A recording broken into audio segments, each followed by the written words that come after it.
सुभाष चंद्र बोस इतना क्रांतिकारी क्यों आंदोलन किए होते? चंद्रशेखर आजाद इतना बड़ा क्रांति करके फांसी के फंदे पे क्यों झूले होते? आज आवश्यकता है, इसका मतलब है कि बिना खड्ग बिना ढाल की आजादी नहीं मिली है। हमने बलिदान दिया है, हमारा भारत ने बलिदान दिया है।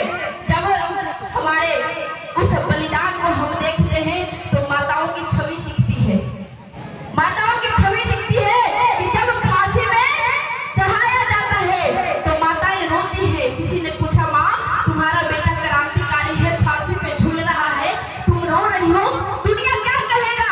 अरे मेरा बेटा फांसी पे झूल रहा है और उसकी माँ कायर है जो रो रही है। उस माँ ने कहा कि नहीं, मैं इसलिए नहीं रो रही हूँ क्योंकि मेरा बेटा फांसी के फंदे पे चढ़ रहा है, मैं तो इसलिए रो रही हूँ कि मेरा एक ही बेटा है जो भारत माँ को आजाद करने के लिए रो रहा है। मेरा एक और बेटा होता तो इस भारत माँ के चरणों में समर्पित कर देते। वो हमारी भारत भूमि है जहाँ माताएं, हमारी माताएं कोई साधारण नहीं है।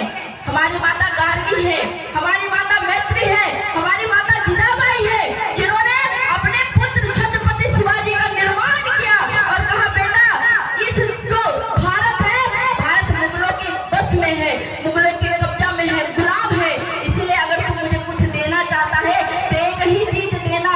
बोले क्या? वो 10 साल के बालक पे जीजाबाई ने कहा कि सामने किला है, उस